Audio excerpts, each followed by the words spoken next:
Do we have anyone else on the ladies' floor? Yes, it's me. All right, one more, please. On behalf of my sisters. Okay. The second question is, the sister says, I have heard that clapping and whistling used to be a form of worship in the pagans or some other religions. Now, and similarly, birthday celebrations. Now, what is your opinion? What is the proper opinion on these? Are we supposed to participate in these kind of rituals? Can we clap and can we whistle? Anything is wrong with celebrating birthdays? Sister, if you had heard the rules of the question and answers, I always prefer that first the non-Muslim should ask the question. And if Muslim is asking the question, ask the question on the topic. These questions on fiqh and masail you can ask to the ulmas and sheikhs. I am a specialist in Islam and comparative religion. Not that I cannot answer these questions. I am a specialist on Islam and comparative religion. Ask me questions which are unique. You get a heart specialist and ask him that I have a cough, now what to do. Not that I cannot answer these questions, sister. Therefore, I personally prefer first give the opportunity to the non-Muslims. After the non-Muslims have exhausted the opportunity, then the Muslims can ask. And if the Muslims ask, please restrict your question to the topic, dialogue between religions. Since the sister asked the first question, I allowed her to break the rules. Second time, no problem. But see to it that the person who wants to ask the question, let her or him ask directly. I don't prefer chits and I don't prefer via question. I prefer direct. And I am a mashallah, direct I prefer.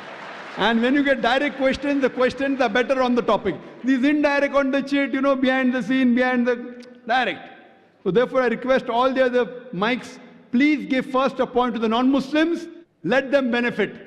Muslims can always ask on the email, no problem.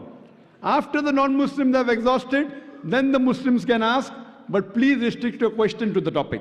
The sister asked the question that she has heard that clapping and whistling is a form of worship, and about birthdays, can we celebrate? Quranic verse which does say that clapping and whistling is a form of worship. So but natural, in our worship, we cannot clap, we cannot whistle. But what about normal clapping? There are differences of opinions between ulmas. Some of the sheikhs say that clapping is not right. Most of the sheikhs say that because Quranic verse says it's a form of worship, in worship you cannot clap, you cannot whistle.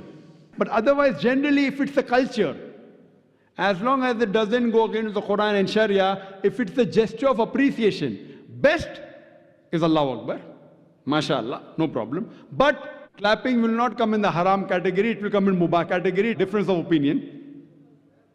Difference of opinion. Most say it is mubah, some say it is haram. If it's an appreciation, no problem. As far as birthday celebration is concerned, again, some sheikhs say that celebrating birthday is haram. Some say it is mubah. I personally feel that celebrating birthday of personalities, especially of religious leaders, etc., it leads to shirk. Celebrating birthdays of Prophet, like whether it be Christmas, celebrating birthdays of religious personalities, it leads to shirk.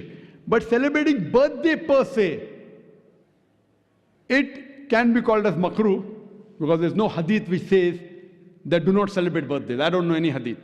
But does say that do not imitate the kuffar. So therefore, celebrating birthdays of religious personalities, I feel it leads to shirk. But celebrating birthdays per se, I would call as makruh, because it leads you away from Islam, like dancing and music, etc. But if someone says, I want to celebrate birthday and give Islamic lecture, I cannot say it is haram. So how you celebrate birthday depends. Some of the scholars say that birthday is haram. Some scholars say that celebrating in the haram way is haram. I personally feel celebrating birthdays of religious personalities or famous personalities and anniversary, etc. is totally haram. It leads to shirk. But celebrating otherwise, Muslims, I say, should not celebrate in our school. It's the rule of the school, not of the Sharia, that you should not celebrate birthday. So I can put any rule in my school, being the chairman of the school, which is not against Quran Sunnah. So in my school, the rule is no children should celebrate birthday. But if you ask me as a fatwa in Islam, it is preferable not to do it. It leads you away from. Allah and His Rasul. But birthday per se, I don't know if any hadith or Quranic verse which says it is haram. So depending upon which scholar do you take the view of. Hope that answers the question, sister. All right. Jazakallahu khairan. Let's take now